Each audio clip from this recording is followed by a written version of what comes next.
Hello, and welcome to Yellow Covers Explained. In today's episode, we'll be going over how to make exploding walls for the player. Exploding walls as traps, secret rooms, plus one-time audio triggers in Mapster 32. I will show off quickly what types of walls we'll be making, so you can know if this is the right video for you. Here, we have a classic exploding wall with a crack. A single pipe bomb toss opens it up, and we can walk inside. We get a secret area, notification, and voice line from Duke. Very cool. Let's go over here. Oh, the walls explode around us. It's a trap. So, that's what we're working with. Let's get started. I've taken the time to put this pre-drawn room setup together for us. I trust you'll make your own way cooler set of rooms. So, first thing we'll do is lower our grid size, and then we're going to draw the room behind where we want it to explode. I'll draw mine in this nice little curved pattern. I'm going to have to connect all of the dots in the wall to make it a connecting sector, and you'll know it's a connecting sector by this red line. Now, we'll add the area of the wall that will explode. It'll go up just like this. I like to make mine small and close to the other part of the explodable wall. You can make yours thicker if you'd like to. This is where the cool part comes in. You can draw as many sectors in between as you would like to represent the cracks in the explosion. Now, I don't really recommend that you do too many, but I'll do quite a few here just to show off what that would look like. Once we're done with that, we'll go into the 3D mode and use the trick of looking for different sectors to find our floor pieces. Then, we'll press V twice and Control S and look for lava. We want this bright purple stuff for now to help keep track of things with repeating textures. So, we didn't grab a wall piece there, but that's alright. What I'll do is I'll press Tab to copy it to my clipboard, move my mouse over where I believe the wall piece is, and press Ctrl Z to undo that. Then I'll press Enter, and look at that. We found our wall. It may take a couple tries, but highlight all of the different wall pieces. I seem to be having trouble here. That's because I was trying to look for the wrong connectors. Alright. All of our wall pieces are now highlighted in purple. That's exactly what we want. Now, each piece of the wall that will explode will look exactly how we lay it out here. We can't go willy-nilly, however. Each piece must be the same distance apart and have the same slope. So, if we move this leftmost piece up 2, we have to move the piece above it down 2. But you may have noticed, the piece above it is the sky. This is called using parallax. I've put a texture on the ceiling and pressed the P key. This lets me have it act as though it were larger than it is. So I'll disable it for right now, and we'll use our same trick of putting the purple on the ceiling to know where our pieces are.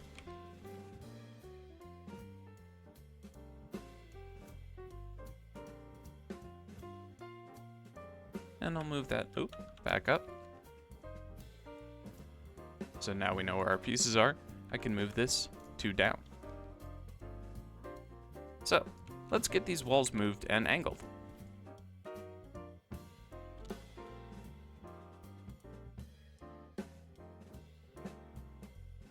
Perfect.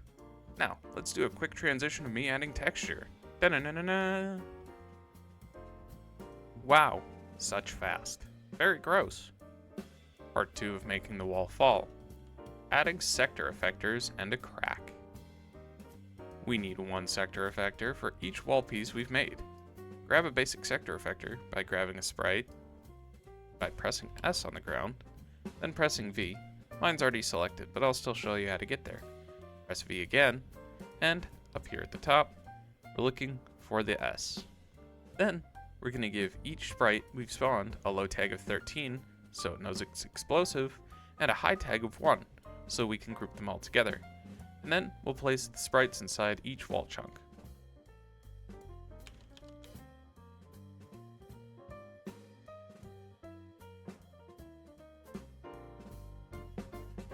I'm also using a feature in the bottom right hand corner that's called picture-in-picture mode. You trigger it using F11. I'm going to use it here now. After I've tagged the first sector, I can actually copy it to my clipboard using Tab, and then give the same effector tags to each of the other sectors without having to type it in. Don't know if it's actually faster, but I like doing it. Then we'll plonk these into the wall, like so. I need to make my grid a little smaller to make sure that they fit inside. We'll also then need one crack sprite.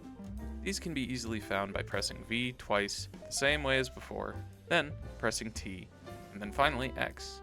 This takes you to the explosives section of the sprite menu. Very handy. The crack must have the same low tag and high tag if it's going to explode. We also need to press R on it to make sure that it's aligned to the wall, and that once it's on the wall, it's facing outward with the arrow. You can hold shift and use your mouse wheel to very slowly tilt textures in this engine. It's a super useful trick. And as long as it's fairly close to the wall, nobody will notice that it's a little bit off. I'm gonna raise my sprite up here just a teensy bit. And then I'm gonna tag it like we said we were going to before, with the tag of 1 on Alt T and the tag of 1 on Alt H. Then we're gonna have to add that aforementioned sound effect. So we're gonna draw a small line behind our explodable wall. This is gonna act as our trigger area. It'll be a new sector. Then we're going to press T. From there, you're gonna wanna type in 10 and then whatever sound effect you wanna use. I want Duke to say groovy after we find this secret room, so I'll have to add another 0 and then type in 78 since that is the sound effect. Then I'm going to add a secret area tag to the wall behind this by doing the same thing, pressing T, but this time I'll type in 32 and then 767 by making it secret area. The first thing you want in an ambush is a trigger trap. So let's draw a little area where I'll put a touch plate that'll make the enemies come out of the walls for us. And we'll press Ctrl S on that to make the sector playable instead of some janky block your face sector. That's no good. Then we'll head right over to this wall and we'll make a sector behind it just like we did before, and then we'll make the exploding wall section just like we did before. I'll talk to you guys in just a moment.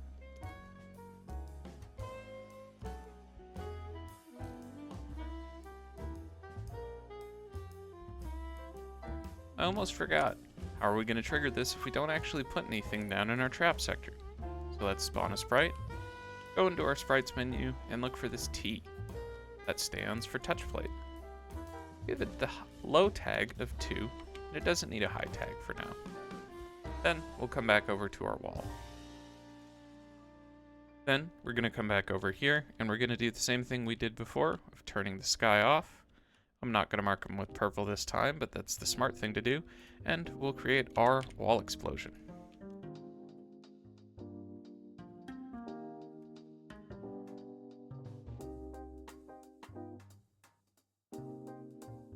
Alright, just like that, we have our destroyed wall section. We're also going to add some respawn triggers behind the wall real quick. This is how our enemies are going to come in.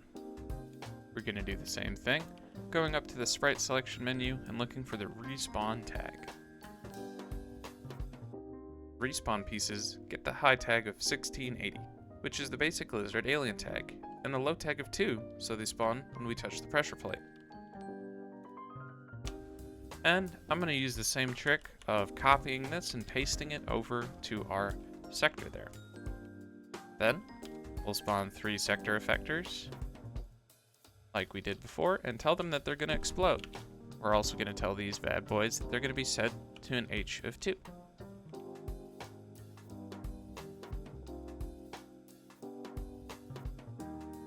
Then we're going to copy and paste those across all the sectors that we made.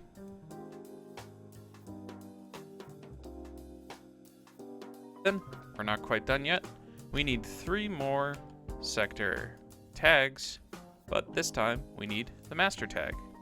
This one is represented by the D. I also want to note the reason that we are using the respawn tag instead of spawning enemies behind the wall is twofold. Enemies that hear Duke will make lots of noise, wrecking the ambush, and 2, the next step in our plan can kill them even if they are pre-spawned in. So we'll set our master switch to 2. And then we'll copy that if I didn't place it on top of the same object. There we go. And we'll put those in the wall as we did before. Final step of the plan comes into play here.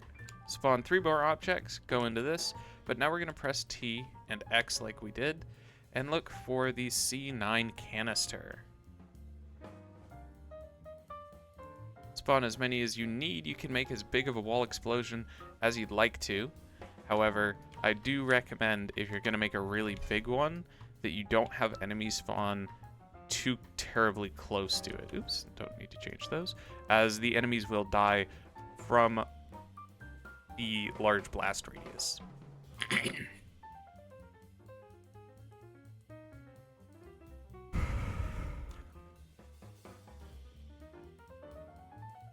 Give both the high tag 2 and the low tag of 1 to the C9. The low tag determines how long it takes before the C9 goes off. 0 is never, 1 is instant, and 33 is about 1 second.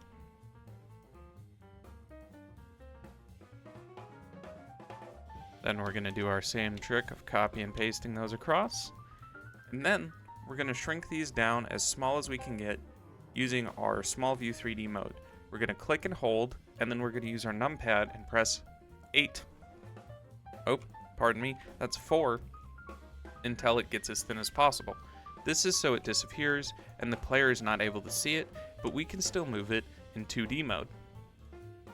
We're then going to put the C9 onto the wall, and we're going to back out. There you have it.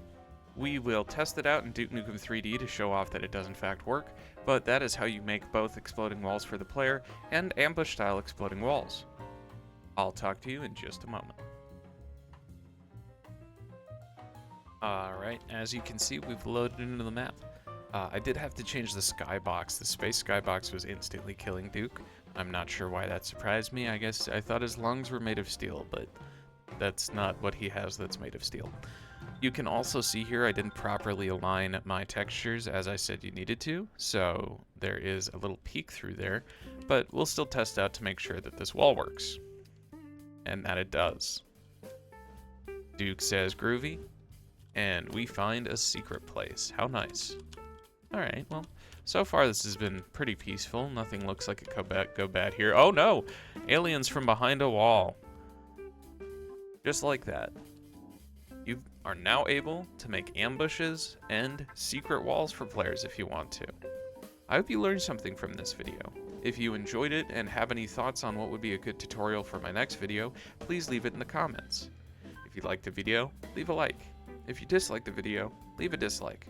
And have a wonderful day.